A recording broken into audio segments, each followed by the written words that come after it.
আপনি বলেন আমি মৌলী সাহেব দোয়া করি কিন্তু কবুল হয় না। আপনি বলেন মৌলী সাহেব দোয়া করি কিন্তু আমার দোয়া কোনোদিন কবুল হয় না। তুমি চিন্তা করেছো দোয়া কবুলিয়াতের জন্য প্রথম শর্ত হচ্ছে হালাল খাবার, তবে দোয়া কবুল হবে। আরে আমাদের সমাজের লোক তো মাঝে মাঝে চিন্তা করে যে সালা মৌলবিদিকেও হারাম খাই।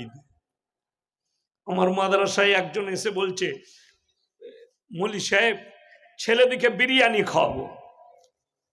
আমি বললাম অনেক টাকা খরচা হবে। বললে চিন্তা নাই, এতগুলো ছাত্র আছে। হ্যাঁ, তো বললে কত খরচা হবে? আমি বললাম জিজ্ঞেস করতে হবে বোর্ডিং সুপারকে কত খরচা হবে।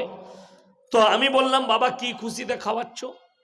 বললে মৌলী সাহেব কেউ কি বলবেন না, লটারিতে 2 লাখ পড়েছে। এমন তোবা তোবা, শালা এই টাকা যদি আমাদিকে খাওয়াস আর আমাদের দোয়া আর কবুল হয়? কথাটা বুঝতে পারেননি? ও মনে করেছে শালা লটারিতে টাকা পড়েছে তো মাদ্রাসার তালবিলিম দিকে খাওয়া, এর পরের বারে কোটিটা লাগবে। কথাটা বুঝতে পারেননি? 1 কোটির ঘরটা লেগে যাবে মৌলবি দিকে খাওয়ালে। মৌলবীর দোয়াটাই কবুল হবে না। এই দেখবেন বাংলাদেশের একজন চাচা দাঁড়িয়ে আছে, টুপি আছে, মসজিদে যাচ্ছে, বলছে আল্লাহ গো 1 ঘর লটারি কেটেছি, তুমি 1 কোটি ফেলি দিও, আর জীবনে লটারি কাটবো না, তোমার ঘরে ঢুকে যাবো গো আল্লাহ। শালা এরকমও দোয়া হয়? হ্যাঁ, এরকমও দোয়া হয়। নাউজুবিল্লাহ। লটারির টিকিট হারাম, তার টাকাটা হারাম। তার কারণ কি? লটারির টিকিট কাটা মানে ভাগ্য পরীক্ষা করা। ভাগ্যের মালিক সকলে বলুন কে? আল্লাহ। তো আমাদের দেশের মূর্খ লোকরা মনে করে টাকা যদি বেশি আছে তো মনে হয় ভালো মন্দ বেশি খাবো। আপনারা কে কি খেয়েছেন জানি না, কার কি হয়েছে জানি না, আমাদের মৌলবীদের আলাদা মাল। কথা বুঝতে পারেন নাই? আমাদের নাস্তা আলাদা, আমাদের খাবার আলাদা। দেশি মুরগি, গরু, খাসি, আর কি কি দিয়েছে বলবো না, কি বুঝলেন? আমাদের লেগে সব রেডি। মৌলবীরা গেইছে খেয়েছে। বিশ্বাস করুন, আল্লাহর কসম করে বলে যাচ্ছি, রুজি আল্লাহ মাপে। টাকা থাকলে মানুষ খেতে পায় না, আল্লাহ মাপলে তবে খেতে পায়, আল্লাহ দিলে তবে খেতে পাবে। আল্লাহ কোরআনে স্পষ্ট করেছে। মায়েরা শুনেলেন, ওয়ালা তাকতুলু আওলাদাকুম খাশিয়াতা ইমলাক নাহনু নারযুকুহুম ওয়া ইয়াকুম। তোমরা দরিদ্রতার ভয়ে তোমাদের আওলাদকে কতল করো না। দরিদ্রতার ভয়ে, আমার 2টো ছেলে আছে, 3টে হলে কি করে খাওয়াবো, এই ভয়ে কতল করো না, বাচ্চা নষ্ট করো না। কেন? বাচ্চা নষ্ট করা মহাপাপ। যদি বলেন আল্লাহর কাছে ক্ষমা চাইলে ক্ষমা করবেন, কোন পৃথিবীর মুহাদ্দিস এর ব্যাখ্যা করতে চাইনি। কেন? বিশ্বের কোন মুহাদ্দিসিন এর ব্যাখ্যা একটাই বলেছে, अल्लाह से माफी मांगो, अगर अल्लाह हो सके तो माफ कर देंगे, हो सके तो। গ্যারান্টি কেউ দেয়নি। চুরি করেছেন, ইস্তেগফার করলে গ্যারান্টি আছে ক্ষমা হয়ে যাবে। জিনা করেছেন, ক্ষমা চাইলেন, আল্লাহ ইচ্ছা করলে ক্ষমা করে দিবেন, ক্ষমার রাস্তা আছে।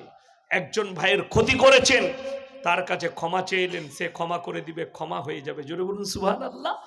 কিন্তু কেউ যদি নিজের বাচ্চাকে কতল করে, মার্ডার করে মায়ের পেটে, এর ক্ষমার গ্যারান্টি পৃথিবীর কোন মৌলবি দিতে পারবে না। আমার আল্লাহই জানেন কি করবে আপনার সাথে। কেন? আপনি মার্ডার করেছেন, হত্যা করেছেন। ভেবে দেখুন, সমাজে যদি কেউ একটা মানুষকে হত্যা করে, সেটা কি সমাজ মেনে নেয়? কথা বলে না? মানবে? মানতে পারবে না। চোখের সামনে যদি একজনকে কতল করে দেয়, পাড়ার লোক বলবে ওকেও কতল করে দে, বলবে না? বলবে না। আমরা বলি তো। ভেবে দেখো, তুমি তোমার পেটের সন্তানকে কতল করে দিবে, ধ্বংস করে দেবে, তোমাকে কি করে আল্লাহ ছেড়ে দিবে?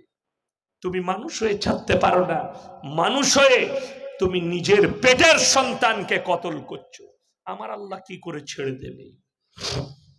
ওই জন্য এই পাপ যারা করেছেন তারা ক্ষমা চান, আল্লাহ চাইলে ক্ষমা করবে অবশ্যই। সুদ খান, ক্ষমা চান, আল্লাহ ক্ষমা করে দিবে।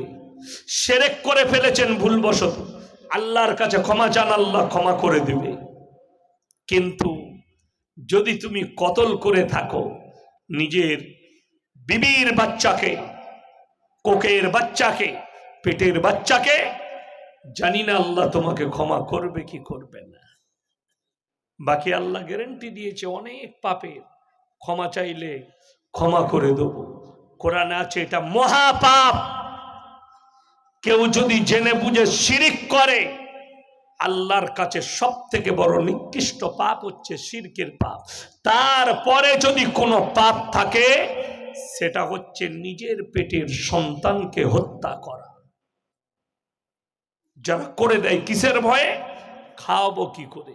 যারা গরিব আছে তারা মনে মনে ভাবে, আরে মৌলবীরা মুখের কথা বলে দিচ্ছে, ইনকাম করে তো আমরা খাওয়াবো, কামাই করে তো আমি খাওয়াবো।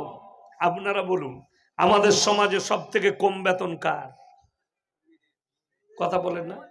মসজিদের ইমামদের সব থেকে ভালো খাবারটা কার? মৌলবীদের, ইমামদের। এখানে তোমরা বিশ্বাস করো না, মৌলবীর বেতন 5,000, আল্লাহ তাতে বরকত দিচ্ছে, তাকে লটারির টিকিট কাটতে হয় না। তুমি মাসে 30,000 রোজগার করো, বলছে বরকত হচ্ছে না, দুটো লটারি কাটতে হবে। নাউজবিল্লাহ বলেন। তোমার মতো নিকৃষ্ট আর দুর্ভাগ্যবান কেউ নেই যে তোমাকে লটারি কাটতে হয়।